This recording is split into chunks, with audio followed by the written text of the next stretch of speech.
Welcome to Online Seller UK podcast. My name is Prabhat, founder at Online Seller UK. And today I've got another interesting topic, which is unlock 20% more profit. And I think, well, not I think, actually, the profit has been a main elements of talks this year a lot. And I'm joined by Mark, who is the founder of SellerView, and we'll be talking a bit more on this. So, Mark, welcome to our podcast. Yeah, thank you. Thanks for having me. Excellent. So, I think if you could give your better introduction than what I did and your company, and we take it from there. Yeah, sounds good. Yeah, so ServeView is our goal is a supplier optimization platform where our primary focus is helping sellers identify cost-saving opportunities, but from the supplier all the way to the warehouse floor. So the reason why we focus on this area is these days, that's probably the only area that we have the most control over selling our products. When we're looking at, say, Amazon from the warehouse to the customer, there's not a whole lot of things that we can do other than, identifying lost inventory or, refunds or something like that.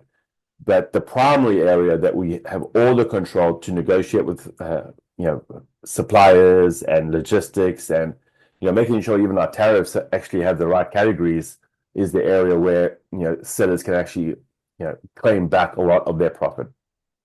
Excellent. So, it sounds all good and everybody wants it. So talk us through, is it complicated? How does it work?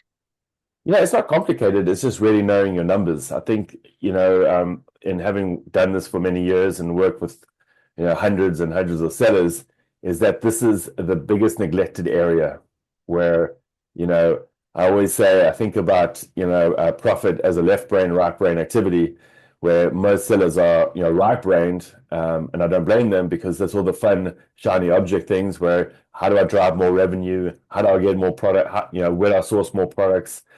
My packaging, my branding, all the fun things that go into business is naturally the thing that business owners gravitate to, and all the things that I would say are less fun kind of get pushed to the side on your desk that you eventually get around to.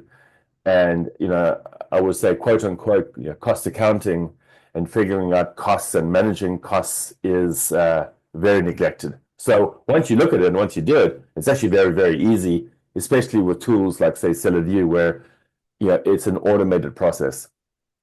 Okay, cool. So we would connect. So we talked, you've talked about profitability in general. So, and the platform itself, we touched base, you mentioned Amazon assets to start with. Is SellerView, is just Amazon focus, or can we plug in other platform in it as well? Yeah, well, yeah, it's I would say it's pre-marketplace. So wherever you're selling your products, whether it's on your own website or Amazon, or you're going through 3PLs, or maybe it's Walmart or whatever it is, whatever you're selling, it's from the supplier to the warehouse floor. So Okay. it doesn't matter where you're selling it. It's understanding what your factory costs are, and then what are your inbound costs associated with getting that particular shipment in. Okay. Excellent. So, um, we all know there is a cost, there's a fixed cost of selling on Amazon or Walmart or eBay or wherever. Um, and there is a cost of marketing the product, obviously. So there are two elements. One is fixed cost. I don't think you can avoid it. There's a cost that you can avoid. But what other costs do you see that we can control to some extent so that we increase our margin? So I always, tell my clients or my users is when we're breaking down our costs is to have a look at it at a more of a holistic view where we've got contribution margins. We've got contribution margin 1, 2, and 3. So contribution margin 1 is from supplier to warehouse floor. So obviously revenue minus those landed costs. Contribution margin 2 is contribution margin 1 minus contribution margin number 2, which is the fulfillment cost from the warehouse to the customer. So now we have this category. We have two categories, and the third category is 1, 2 minus ad spend, which is number 3.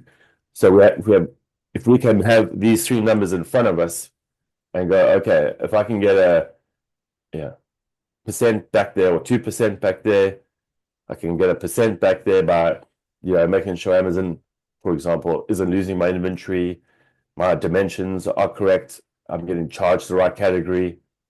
Okay, that's in line. Maybe I, mitigate refunds, right? Maybe my refund rate's a little bit high, and I can figure out my customer service or better packaging or something like that to mitigate that. And then I look at my ad spend and go, maybe I can shave off 0.5% or 1% there. Now holistically, I got in a perfect world, I got about 4% back there. But it's if you don't know these numbers, how do you make a choice? How do you make a decision? Yeah, and the platform, the e-commerce platform, like as such of Amazon itself, is complicated. That it's difficult to see the numbers there because when I see the payment portal and when I see the, say, for instance, advertising portal, the reporting figures are completely different. One does 1 month, one does bi-weekly, and that gets complicated in itself. So Yeah, talk and to that me might be on by it. design. Yeah, sorry, say that again. That might be by design, you Oh know. yeah, that's it. That's it. Yeah. So talk to me on seller view itself then. So if we plug in the system itself, um how does it simplify the process itself? You talked about different cost cutting attributes. So when you look at the dashboard, talk to me. So what sort of visualization you get? Yeah. So, you know, I mean, all sellers are hopefully tracking costs somewhere, Yeah. whether it's in some tool or spreadsheet or somewhere, we're tracking Hmm. costs. Yeah.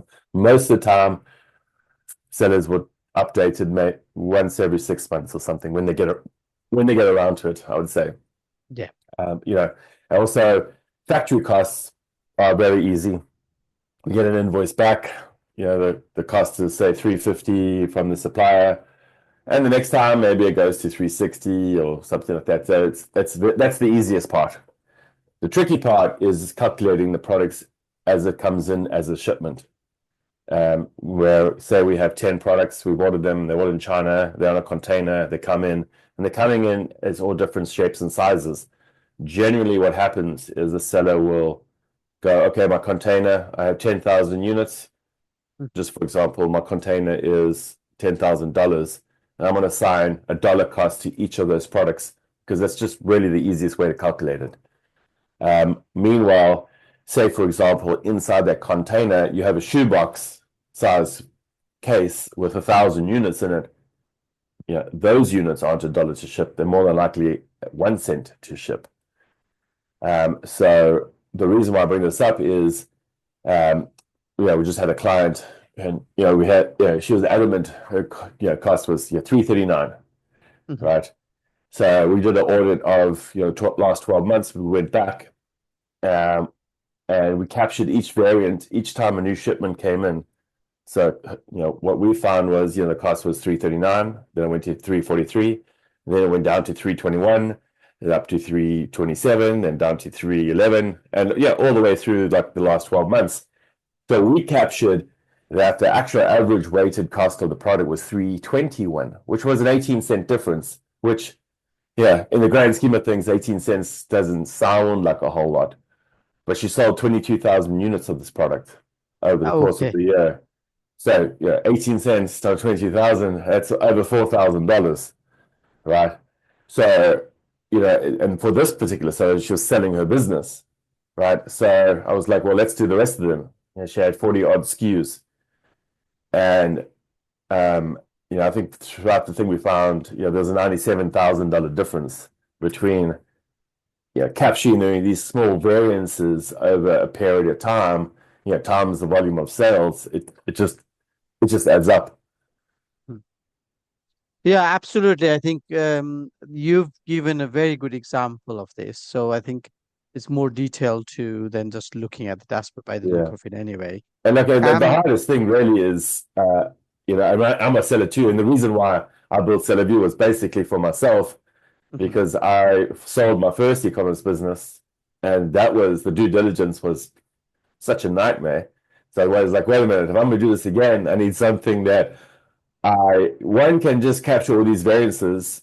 Also, have a way that my buyer could easily view the costs and what they were actually buying. Mhm. Um, but it turns out, like these variances are make such a big difference in your overall business, because not even one is having the numbers in front of you to be like, wait a minute, I think I can make this better. Even if I'm getting, multiple quotes from freight forwarders, I get a container usually for 5,500, and I have a Rolodex now, and with set of views, like, all right, I can get a container for 4,800. So now I save myself, I don't know, $700 on that one particular container. Wow. So I think there's a lot of money to be looked at, and sometimes it's a realization as well, isn't it? Like you said, the lady earlier, you gave an example of you may think it in a certain way, and then tool will tell us in a different way, and we can prove it. It's not only thinking and not only assuming it. It actually give you the real facts and real numbers. So that certainly saves money. So, right. Okay. Thank you again, Mark, for your time today. You've given us really, really good insights on this. So, before we close off, if somebody wants to talk to you and maybe have a chat about their account and so on, so where's the best place to find you, Mark?